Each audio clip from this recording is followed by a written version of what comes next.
Bom, gente, com relação à situação, qual que é a situação, né? Para quem nunca fez uma reunião, não sabe. Em 2007, a Prefeitura abriu o processo administrativo para averiguar se as pessoas tinham frequentado os cursos das instituições FIS-PELAR. O Ministério Público pediu que a Prefeitura averiguasse. Ele não fez nenhuma averiguação, não encontrou nenhuma irregularidade. O que o Ministério Público encontrou na época foi 5 funcionários do Tribunal de Contas que não frequentaram a totalidade das horas de aulas do curso.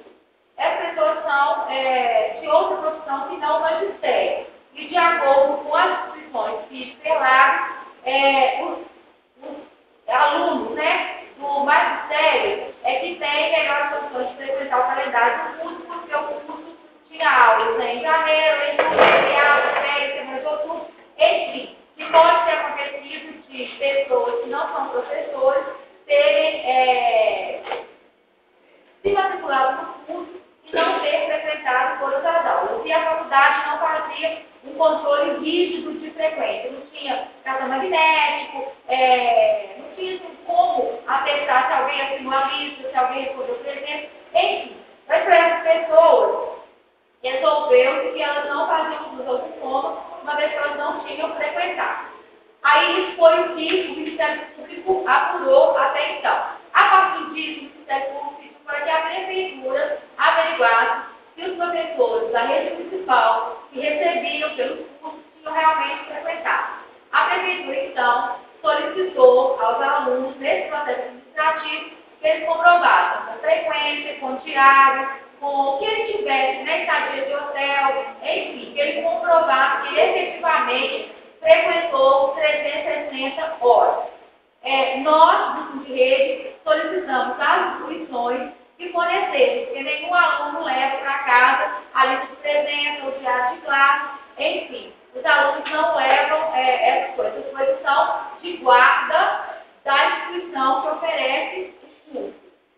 Diante disso, as instituições fizeram o seguinte: de acordo com a legislação, a instituição tem que guardar a documentação física por 12 meses. A instituição guardou por 12 meses e depois digitalizou os dados. O que é que ele digitalizou os dados? Pegou o nome de cada pessoa e qual foi a frequência que ela teve. Maria, 100%, não sei quem, 88%. E aí, isso ela tem que guardar sempre. Agora, a frequência física, ela pode subir com ela em 12 meses, de acordo com a lei. Aí, o que eles fizeram? Fizeram uma certidão atestando a frequência que a pessoa teve, os dias que aconteceram os cursos, e nessa certidão que as faculdades emitiram, elas apontam a legislação que elas acatam, onde diz que tem que guardar a realização do MEC, onde tem que guardar por 30 dias, por 12 meses. Chegamos então no seguinte ponto: a Prefeitura, diante disso, resolveu mandar para as escolas das pessoas um pedido de informação se a escola havia liberado a pessoa para fazer o curso em horário de trabalho. Quase a unanimidade das escolas respondeu que não liberou, que a pessoa fez o curso nas férias, no feriado, e etc e tal. E algumas escolas que pediram orientação para o Curso de Rede, o Rede pediu para informar isso e dizer também que quem teve necessidade, de acordo com a lei, porque tanto a lei orgânica como o estatuto do servidor, ele prevê que o servidor possa ser liberado em horário de estudo e que depois ele paga essas horas para a escola de acordo com a necessidade da escola. Então, tem escola que informou simplesmente que não liberou, que a pessoa fez em horário que ela não estaria na escola. Teve escola que informou que normalmente não libera, mas se por acaso tiver coincidido um dia ou outro, que a escola, que foi sábado, a escola aceita, de acordo com a legislação total, a compensação de jornada. Bom, aí depois disso que a Prefeitura fez, deixou esse processo parado por todo esse tempo e, nesse mês, ela tomou a decisão de pedir a nulidade do ato. Ou seja, de dizer que o ato que concedeu não é que o diploma é ilegal, não é que o diploma não é válido, de cancelar o ato dela, o ato administrativo, porque todo mundo, quando formou, apresentou o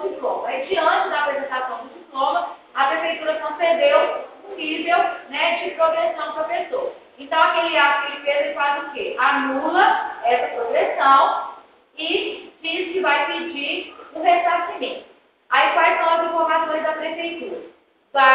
Como o ato está declarado nulo, o efeito de nulidade vai ser da seguinte forma: assim que publicou, já vai mandar para a Secretaria de Recursos Humanos renivelar a pessoa, ou seja, descer a quantidade de nível de acordo com a quantidade de custo que a pessoa tem, né? E depois, a posteriori, vai fazer a cobrança dos valores que foram pagos de acordo com o entendimento dele indevidamente, porque se a pessoa não faz uso, né? Aí, para isso, é um processo mais complicado. Ela tem que chamar cada pessoa, tem que apresentar para cada pessoa os valores que a pessoa recebeu e fazer um acordo com a pessoa de como vai ser feito essa devolução, certo? Agora, qual que é o encaminhamento que o sindicato deu para a questão?